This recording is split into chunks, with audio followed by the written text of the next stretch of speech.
Ashama harka fuunee akkam jirtanii kabajamtoota fi jaalatamtoota Chaayinaa laayyaantoo sallaa jalatti argamtan nagaan koo bakka isin qaqqabu isiniin jechuun jaaladha. Baga jiraattanii baga eeggamtanii yoona eegdanii isiniin jedha hunduma keessanuu obboleewwan koo turtiin afaan gootanis warroonni haarawaa kana Chaayinaa kanaattis dhuftanii isiniin jedha. Egaa ka har'a barumsa takka qabadheen kana keessan dhufeetoo jira.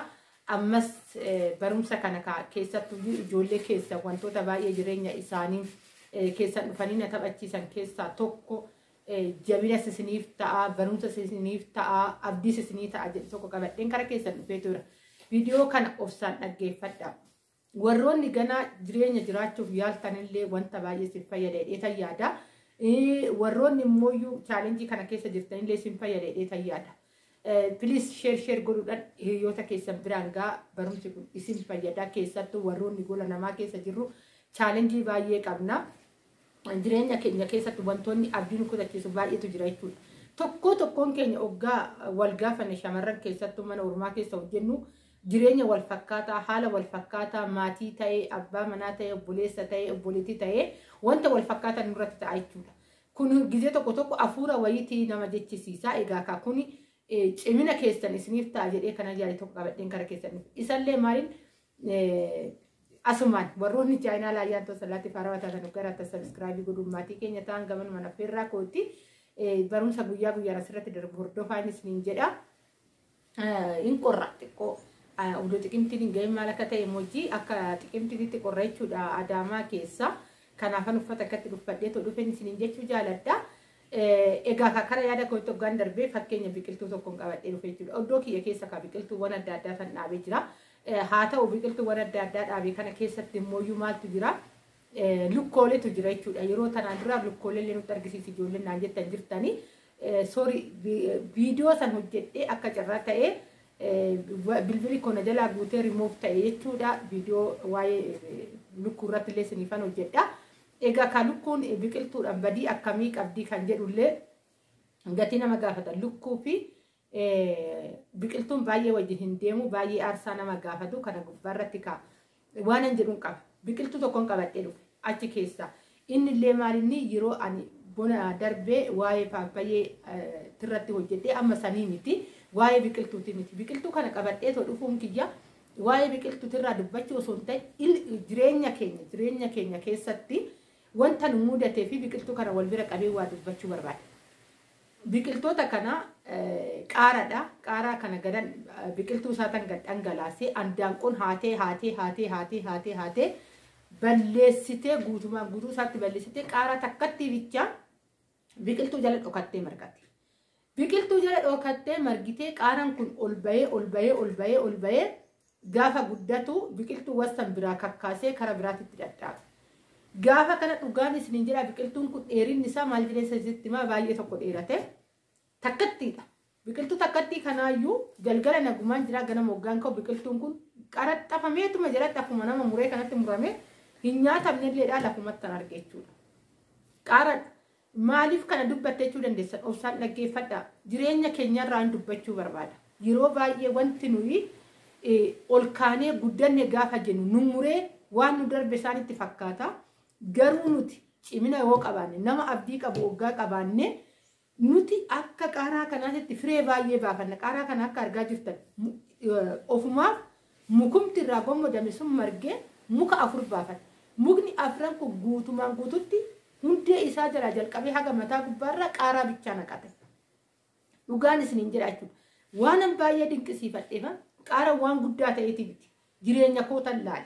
Wanti na miidhe baay'ee ni jira jireenya koo keessatti. Wanti abdii na kutachiise baay'ee ni jira jireenya koo keessatti. Garuu akka qaaraa kanaa ta'ee kanan hidda koo gadi fageeffadhee gaafan guddadhe jedhu muramee darbamee ani immoo achitti kufee hin hafne tattaafadhee har'a nama ta'ee akka qaaraa kanaa ittan ija godhadhee.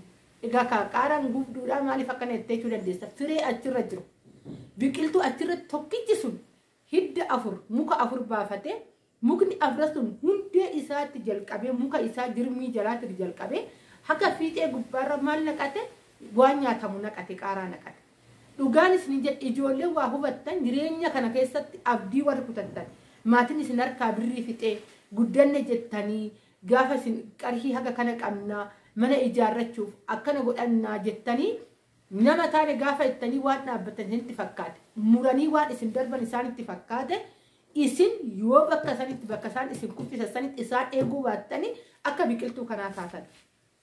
Ani ayyaantun ofirratti waan an beekufan amma achi nama hin taatu yeroon jedhametu jira. Amma achi hin guddattu harkaa balleessinee jira. Wanti jiru harka shiitii kufee jira yeroon jedhametu jira jechuudha. Dhugaan isiniin jedha garuu ani bakka namni na kuffise sanitti bakka san taa'ee namni na agarra. Deemuu hoo dadhabde jecha wayititu jira.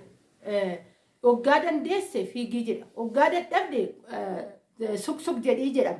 Oggaa ammoo iyyuu sii gamte xiqqoo tarkaanfadhu jedha. Yoo sii gamte garuu foqoqii jedha. Hin dhaabbataniiti akka saniidha. Warroonni keessattuu qarshii keessan isin sossobuudha. Namoota baay'ee keessan dhufee na dubbise. Keessattuu karaa qarshiite. Keessattuu obboleettiin yeroo darbellee viidiyoo ishee irratti dubbadheen jira. Ati carraa qabdaa bar. Haadha fi bar obboleessa kiyyatu iyyuu bar. Mana sibiilneedhanii birrii narraa fuudhanii baay'izawee ijoollee tokko lama miti waa'ee kanaan. Maatii birrii ergeetan maatiin akkatti birrii kiyyana harkaa nyaatee birrii itti nafnee mana bitanis natti hin argisiisnee akkanatti kan jedhanii dubbatan baay'ee jira. Waan isin kuftan isaanitti fakkaata isin garuu deemuu hoo dadhabdan suksuka. Suksuka hoo dadhabdan tarkaanfannaa hoo dadhabdan foqoqaa. Hoon kana jedhu maaliin abdiidha. Ilmi namaa abdii keessa ana chaalenjii baay'ee gurguddaa shamarri takka keessa darbuu hin dandeenye chaalenjii baay'ee keessan darbe. Dhugaan isiniin jedha jechuudha. Gaafa tokko chaalenjii san keessatti gaafa tokko abdii fuudheen beeku. Bor waan haarawaa ta'an jedha yeroo hundaa. Wanti gurguddaan narra ni ga'a garuu achi keessa taa'etan ani waggaa yaade jechuudha. Wanna gurguddaa fuulduratti wanni isin barsiisu baay'een ni jira. Hooyyaan hoonaan daqiiqaa 4 waggaan aari'a. Ani baay'ee nama baay'ee aaru dafee nama dabarfatuudha. Jireenya koo keessatti kanan itti qabee aaru yookaan immoo maal godhuun qaba jedhee yaadu daqiiqaa 4 hojjaadha. Kanaa ol waa'ee aarii sanii hin yaadu. Akka yaadannoo sitti yaadadha malee jechuudha. Garuu yaadannoo an daa'ummaa kiyyarraa jalqabee haga har'aatti yaadannoo wayiin dagadhu. Yaadannoo ofuma sammuu kiyyatu seefii godha. Akka yaadannoo tokko itti yaadadha malee akka aarii itti miti. Garuu waan san maalan jedhu daqiiqaa 4 booda daqiiqaa 5 booda maalan jedhu wanti kun bor waan biraatti ta'a. Baqa bor waan haarawaa ta'a. Kara kanaan akkana ta'e kara biraatiin hoggaa yaadee hoo kan jedhu kallattii afraniin kara kanaan natti cufamee miti kara kanaan yaaduu qaba. Maatiin kee akkatti na hubanii miti ani immoo kara kanaan yaaduu qaba. Abbaan manaa koo kanaan na hubee miti kanaan yaaduu qaba. Nama akkas jedhee kalaa ulaa barbaaddachaa har'a sadarkaa kanarra ga'eedha jechuudha. Waaqayyo waa galatoomu akka dubartiin takka jiraattutti jiraachatan jira. Waaqa koo galateeffachaa jechuudha. Kuni garuu ilmi namaa tokko jabina mataa ofii qaba. Hir'ina mataa ofii qaba. Garuu isa keessatti maal abdiin hunda caala. Isumaa hunda caala miidhamtan hiriyaan keessan isin kaaduu danda'a keessattuu ijoollee waa'ee hiriyaatti dhuftanii tona gaafattanii raafamaa jirtanii sanii miti. Kan kaleessa harka keessanii bahe already bahee jira. Ani akkan xaaruti ani ayyaantu mana lafarratti nama ijaarratu miti nama +1 +2 nama ijaarratuu danda'udha jechuudha. Akka hojiiti. Ani jalqabumarraa daa'ummaa kiyyarraa jalqabee nama tattaafatu nama xaaru naman ta'a jedhee barumsaanis ta'e hojiidhaanis ta'e humnaanis waan hundaa nama gaffa'uudhaan. Dhugaan isin ani dorgommiin kiyya gaafa tokko shamaraan dorgomee hin beeku. Jireenya koo keessatti dhugaa hoo waan tokko dhiirri godhe ani maaliif ni yaalle maal ta'a dhiira dubartii kan jedhu hin jiraayi nama jedhuudhaan jechuudha. Daa'ummaa kiyyarraa jalqabee nama humna kiyyatti amanuudha. Dhiirri maaliif kana godhe? Ani bar dhiirri haamaa haame ani maaliif haamaan haamne jedhee nama yaadedha jechuudha. Nama na doofaan hidhadha. Dhiirri maa hidhata jedheetu jechuudha.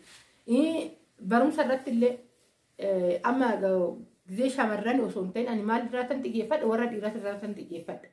Maaliif isaan hin dorgomne jedheetu jechuudha.